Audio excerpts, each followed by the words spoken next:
Oh no! Oh my god, I didn't know they could vomit like that. I am so sorry.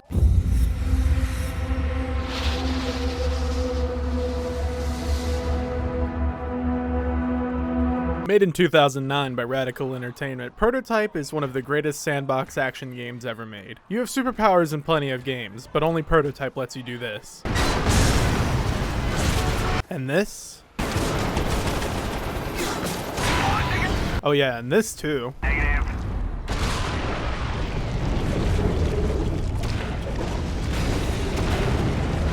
That's right, you did just witness everything within 100 feet get eviscerated by silly string. This game does an amazing job at making you feel like an unstoppable force of ultra-violence. Eventually, that is, you don't start the game as a death god. Speaking of, the opening does not waste any time in showing you what Prototype is all about. As soon as you hit start, you get a cutscene of these soldier dudes walking by, the camera changes to an overhead view, and we meet our main man, Alex Mercer, and he's... They call me a killer, a monster, a terrorist. I'm all of these things. I woke up in a morgue. Now I hunt, I kill, I consume, I become. I'm gonna find out who did this to me, and I'm gonna make them pay. Yeah, he is prime cut 2000s video game protagonist edge, and he says a lot of stuff like that throughout the entire game. For example, there's this section near the end of the game, don't worry, no major spoilers yet, where we're hunting down a dude and Alex just keeps saying shit like this. Dig in! Like it's gonna make a difference! Keep running, you bastard! Take it! You suicidal moron! Oh man, the funniest thing about that is that they haven't interacted before this point at all, and Alex is shouting at him like he killed his entire family. It's really funny. Anyways, we get back to the soldier dudes and they save a lady from monsters. Never mind. Alex appears and what the shit? Are those monster claws? Oh my god, that was so cool.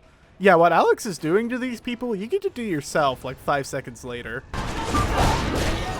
This is the first actual gameplay section and the tutorial. What you do here is basically what you do for the rest of the game. You hunt, you kill, you consume. You don't become, but that happens later. And it all happens in a high intensity battlefield. All good stuff, but it does end eventually. After you kill everything, Alex jumps onto a roof and starts talking to some dude. The title drops. 18 days earlier, the tutorial is over. All those powers you were able to use are gone. For now. So, I know what you're thinking. That entire thing was baller as hell. Trust you me, I know. My first time playing Prototype, I would have been around 10 years old, and the opening amazed me then, and now that I'm older, I'm able to appreciate it even more. The opening cutscene is cool as hell and establishes the tone of the entire game, and gameplay-wise, the tutorial is near perfect in my opinion. Showing off a good portion of what you'll eventually be able to do, and then taking it all away, is a good motivator to get you to play through the game to get all that lost power back. At least it's a good motivator for me. I'm sure some people were upset at having all this cool shit you can do immediately stripped away from you, but it only takes maybe 3 or 4 hours to get back to this point, and if you're diligent about upgrading yourself, you've probably far surpassed the power you have in the intro. Technically, we're not all the way past the intro yet. There's a couple of missions you have to do before you're properly in free roam mode, but that doesn't really matter. I want to talk specifics about the gameplay. It's easily the best part of Prototype. We'll start simple. Movement. You can sprint, jump, charge jump, air dash, and glide. Nothing unusual, they all function exactly how they sound, and they can all be upgraded. Air dash does have a cool trick you can do with it.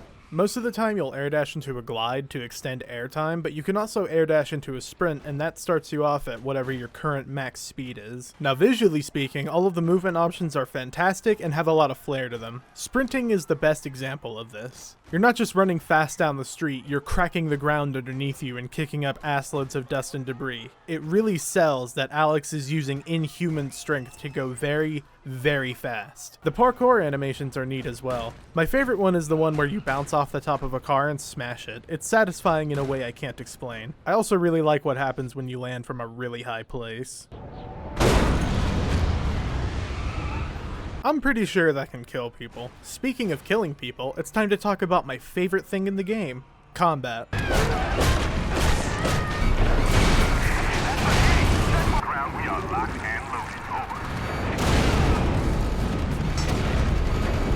Prototype gives you a lot of ways to fuck a dude up. It's kinda crazy. Your fists are a good starter. They have good combos and you can add more moves to them later on. You can also grab and throw things. And people.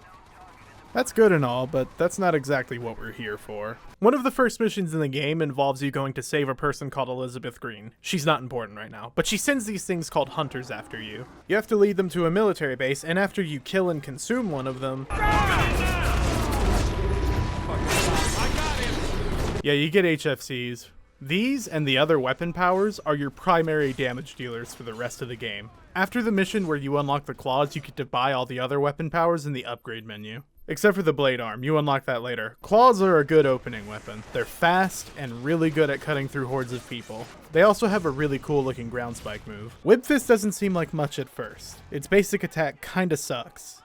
Then you unlock its special move. It's a single target long range attack. Being able to stab a bitch from a mile away is an advantage that cannot be understated. It's especially effective against helicopters. A full charge whip strike will blow them up in one hit most of the time. There's also an upgrade that'll let you grab someone from a distance. Extremely useful if you're trying to consume one specific person. You can grab objects with this too. Muscle Mass doesn't have a unique moveset or anything, it just enhances Alex's base combat abilities. His punches, kicks, and throws will do more damage. That includes special moves like the cannonball, which is really useful for some later fights. Hammer Fists are the most disappointing weapon power. They're good for chaff, but just about everything is good for chaff. They do have Hammer Toss. Clearance to engage. Immediate, over. Looks like That is rad as hell. It's just a shame that the rest of its moveset doesn't match up. It says in its description that it's good at dealing with armored vehicles and guarding enemies. This is true, but the blade arm does it better.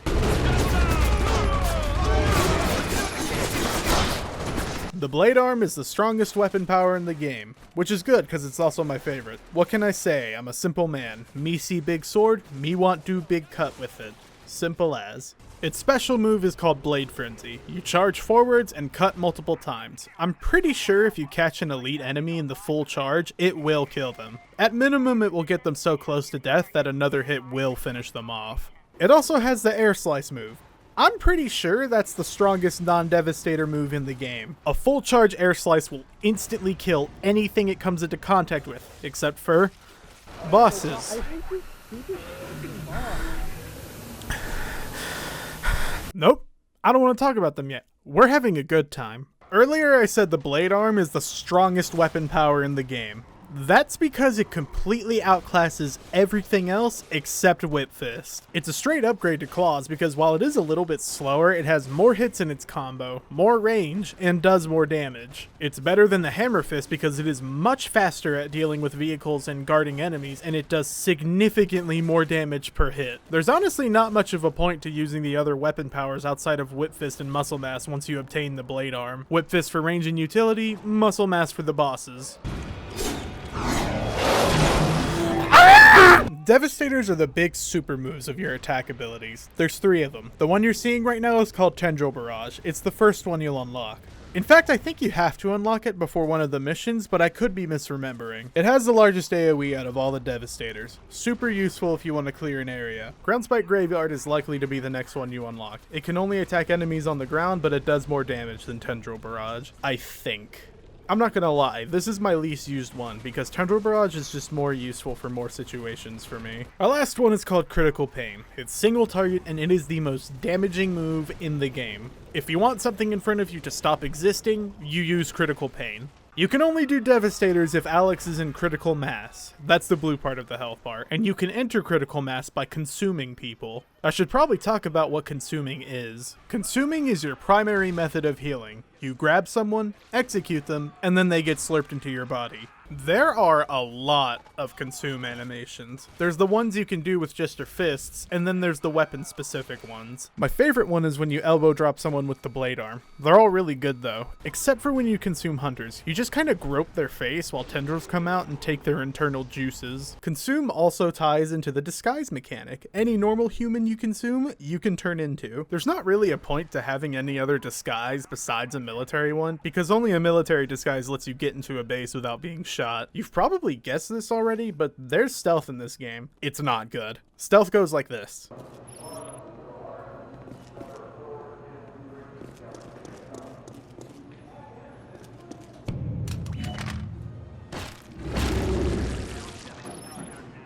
It's like that every time. There's a suspicion meter. I'm pretty sure it only goes up if you kill a military person or try to break their equipment. You can run up a wall and it won't go up. Honestly, the best use for stealth is hijacking military vehicles without pissing off every military person in a 10-mile radius, which is extremely useful for some of the campaign missions. Also, I forgot to mention this earlier, but there are defensive powers too. Shield and armor. Shield blocks any source of damage completely until it breaks, then it goes on cooldown. Armor reduces all damage, but your mobility is almost completely neutered. Your speed is capped off and you can't glide with it on. You can still air dash though.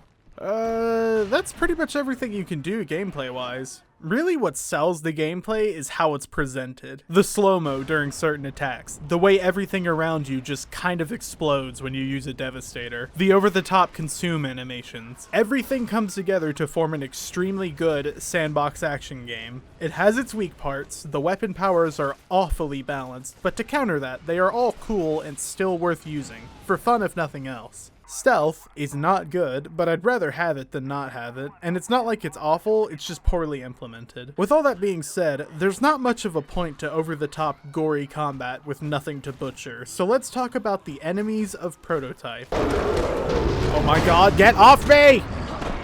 There are two factions in the game that you will be going up against. Blackwatch, or just the military, and the Infected. They both have their chaff and what I'll call elite enemies. The chaff dies in one hit pretty much no matter what. I think they might be able to survive a single normal punch from Alex, but anything else and they just die. The common Infected are nothing special. There's the normal Infected, which are just mindless zombies, that take a full 30 seconds to hit you. Then there's the ones that can run. I don't know what they're called, but they run up walls and dive at you. They can only really hit you if they manage to dive at you from off screen, otherwise you'd have to be sitting still. The basic military dudes have a bit more going for them. For one, they use guns instead of just trying to smack you. They're more focused at overwhelming you from a distance with sheer firepower. A single guy with a rifle isn't a problem, but there's never just one, and it's not always a rifle. They got rocket and grenade launchers too. This, combined with their tanks and their fucking helicopters, make them a force to be reckoned with. They also got super soldiers. These guys are what I'd consider the elite enemies of the military besides a strike squad. These guys are fun to fight. When you grab them too many times, they start guarding, and then if you hit them again, they grab you, which you can then counter, and if you don't, they just slam you into the ground. It's really neat. Now as for the elite enemies of the Infected, we got the Hunter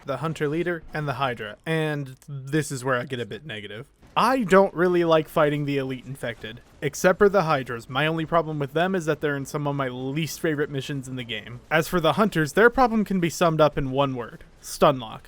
Maybe that's 2 words, but whatever. Every single attack they do will either interrupt what you were doing or it will blow you back. This is most noticeable with their ridiculous Berserker Flurry attack thing that they do whenever they want. That attack might actually have like 15 or more hits to it, and if any of those hits even scratch the tip of Alex's popped collar, it completely stops you in your tracks. It is extremely annoying. The Hunter Leader has the same problem, except worse, somehow. This slam attack you're seeing might actually be unavoidable in close combat. He just slams his fist into the ground like a pissed off toddler over and over again, knocking you down for like 10 seconds straight sometimes. It's frustrating as hell, especially since you can't even really dodge roll out of it because the slams track you, carry him forwards, like a lot, and have AoE. With all that being said, you only have to fight a handful of leaders throughout the campaign. They don't spawn in the sandbox, neither do the Hydras. The normal hunters can spawn in the sandbox, but only in infected zones, and even then only near hives and from infected water towers. They're fine in the sandbox because you can just ignore them and run away, and they're not constantly up your ass like they are in some of the main missions. I should talk about the campaign missions.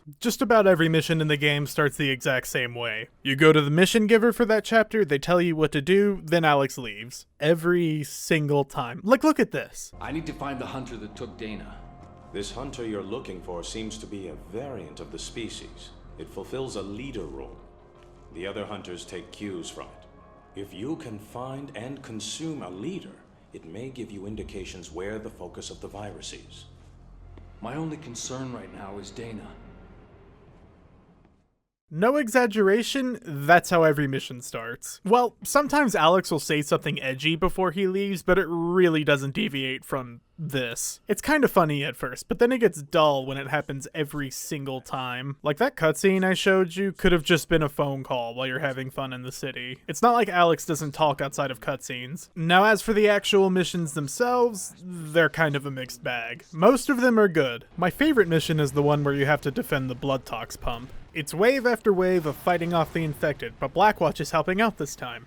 Mostly. In between waves they attack you, but they back off pretty quick. I like this mission because it is an all-out war zone with the Infected and Blackwatch smashing against each other with every enemy in the game showing up to fight. And since this is an endgame mission, you are pretty damn close to the peak of your power and you can use everything you have to turbo murder everything that isn't you. Now, I said most of the missions are good, but that means there's some stinkers. Missions that are boring, frustrating, or just have random difficulty spikes in them are missions that I consider bad. There's more than a few, but I'll only talk about a couple. We'll start with my personal pick for the worst one. I call it the worst one because it has all the problems I just listed. It's the mission where you have to help Blackwatch in a helicopter. It's boring because you have to be in a helicopter the whole time and just shoot at things for 15 minutes. It's frustrating because your helicopter might as well be made out of paper and you have to fight hydras in it. Fighting hydras in a helicopter sucks. They don't pop out of the ground unless you're relatively close to them. And then you have to deal with them throwing fast, accurate rubble at you that deletes most of your helicopter's health in one hit. And then at the end of it all, you have to fight the military in an enclosed space while your health is constantly drained. If you couldn't tell, I died more than a few times on this mission. Every time I replay Prototype, I dread this mission. For another example, there's the mission where you have to lure a hunter leader to an abandoned base. I don't know a single person on planet Earth who enjoys this mission. It has an interest meter. You keep it up by hitting it. If something else attacks it, it loses interest. You're just stuck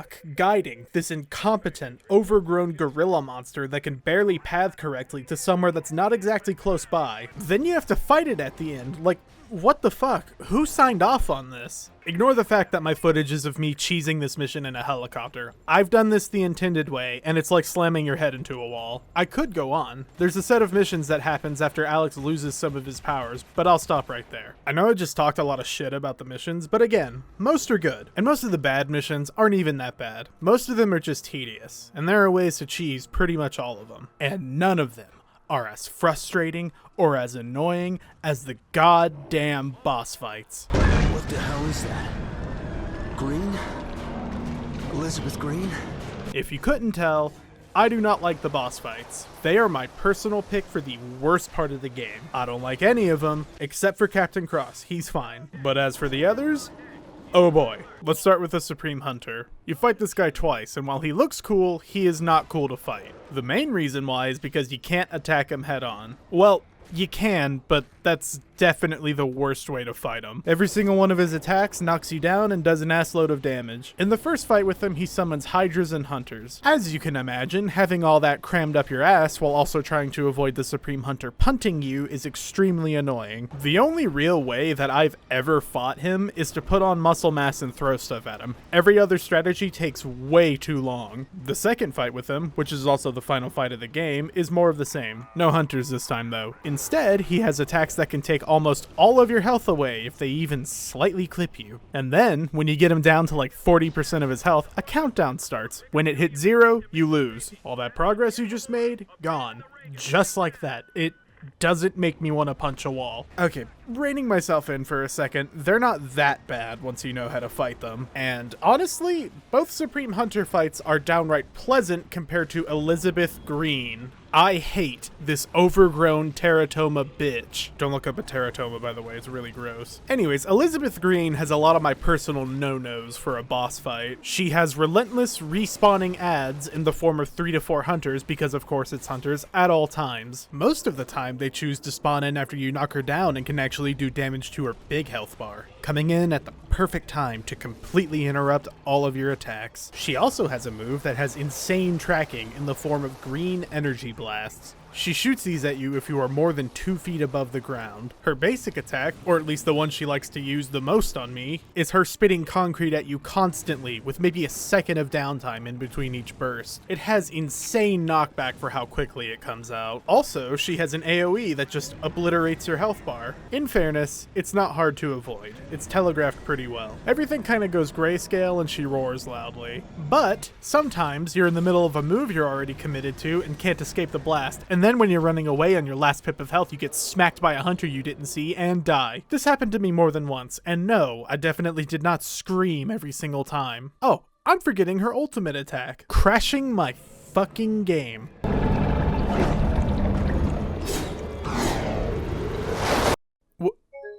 No! Again?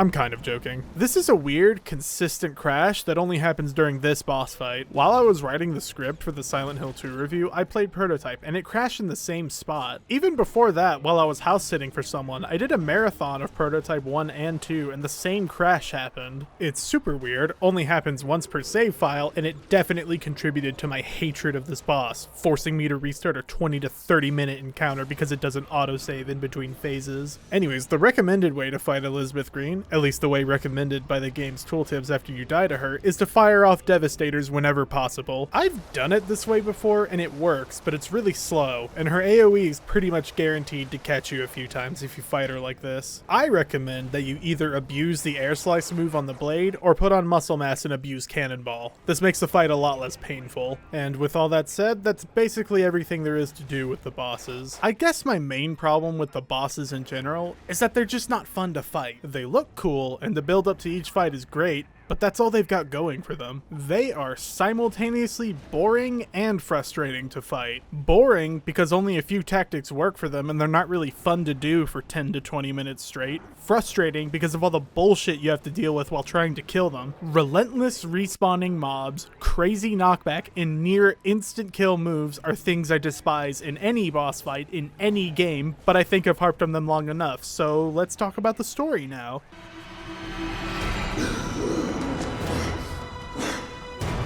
In every discussion I've ever read about Prototype, a lot of people point to the story being the biggest failing of the game. That's not the case for me, but I can see why people say that. I think the story is interesting and engaging enough, and there are a few parts that I think are genuinely good, but how most of the plot is delivered is not good. For people who don't want the story spoiled, go to here.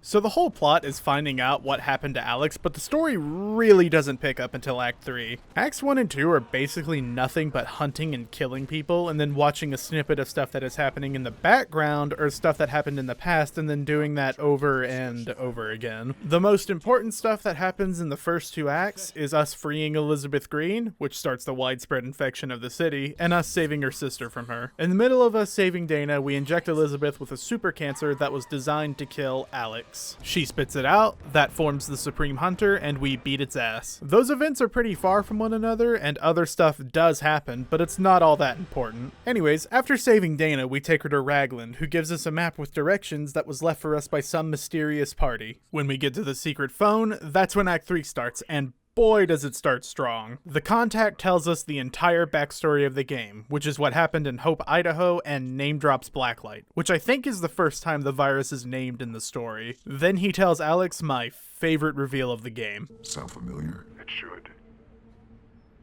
You're not human. You're the Blacklight virus.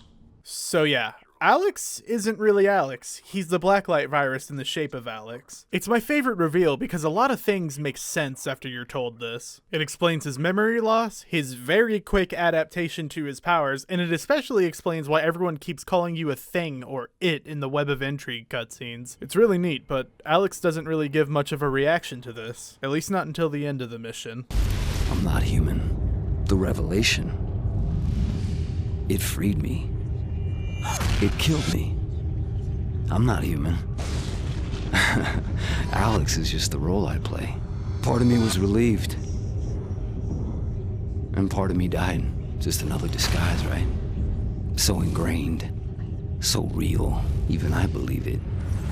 I really like that speech. The next few missions lead up to the Elizabeth Green boss fight. After we kill her, Blackwatch pulls out of Manhattan. They're gonna nuke the city, but Alex still doesn't have every piece to this story, so we seek McMullen. He's like the head scientist of Blackwatch or something, and he tells us that Alex released the virus. When Alex got confronted in Penn Station, he threw the vial containing Blacklight on the floor. Blackwatch shoots him. Blacklight enters through his blood and copies Alex so perfectly that it thinks it's Alex. McMullen shoots himself after revealing this. The next step in this story is to stop Manhattan from being destroyed. At this point, our mysterious caller reveals himself. It's Cross. He tells us to go eat Taggart because Cross's mission is to get him on the carrier that'll launch the nuke. We do that, and now we're caught up to where we were at the intro. Cross takes us onto the Reagan. We have some back and forth between Alex and Randall, then we eat him, and the final big secret is revealed. Randall's group was supposed to kill everyone in Hope, Idaho, but instead he kept Elizabeth Green and her son to experiment on. He's the reason why we're here today. The reason any of this happened. The biggest twist in the game comes after this. When the weapon detonates and they think the infection is cleansed, they won't be looking for me. And when I consume you, I'll be able to withstand even this.